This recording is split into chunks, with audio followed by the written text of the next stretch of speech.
Hey everyone, my name is Tano, and this is my response for the community scan discussion from this week.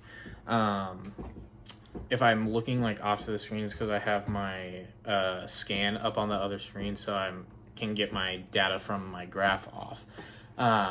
Which, speaking of my graph, for my community scan focused on race population percentages, so kind of getting a better idea of the races that make up my community, which is actually the Thurston counties. So 75% of the community is white, 8.6% make up the Hispanic and Latino races, and then we have 5.3, which is two or more races. We have 1% Pacific Islander, we have 5.8% Asian, 1.6 Native American, and then we have 3.3% that makes up the Black and African American race. So for me, that was really eye-opening to see that while I feel like I don't see that those races are always represented, I feel like I don't see them as much.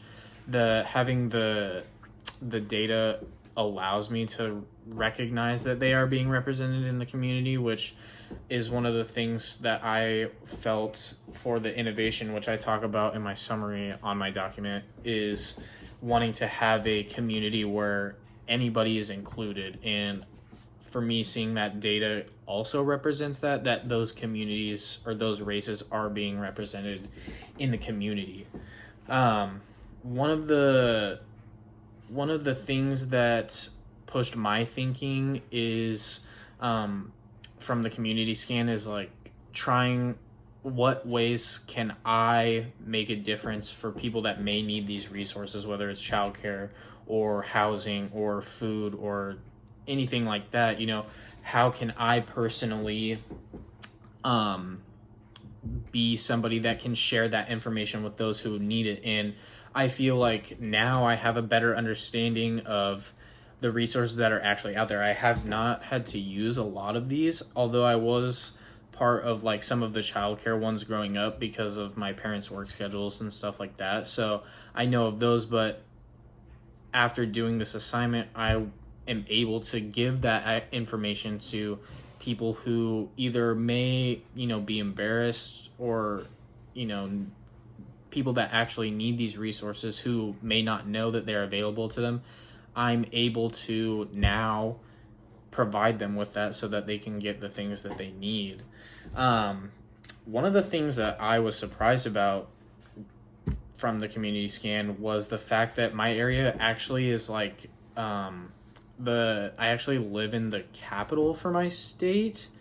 So we're actually the head of like a lot of these different resources. They have the headquarters in our area for a lot of these different places that provide opportunities for people. And so it really was eye-opening to see that my community is kind of like leading the charge for that, and being able to help a lot of different people. But overall, I really did like this experience. I thought it was very good for me personally, because like I said before doing this, I didn't know about a lot of these resources that were even accessible in my area, and there are probably other people out there who don't know that they're accessible and they need them. Like I mentioned, whether it's groceries or food or assisted living or whatever the case may be, there's opportunities for them to get those things that they need. And now I'm able to share that information with people who can do what they want with it. And for me, that was really the biggest takeaway, was being able to have that impact on somebody who, might not be getting what they need. So overall, I really did like the experience, and yeah, that's kind of my little takeaway from this. So thank you guys for listening.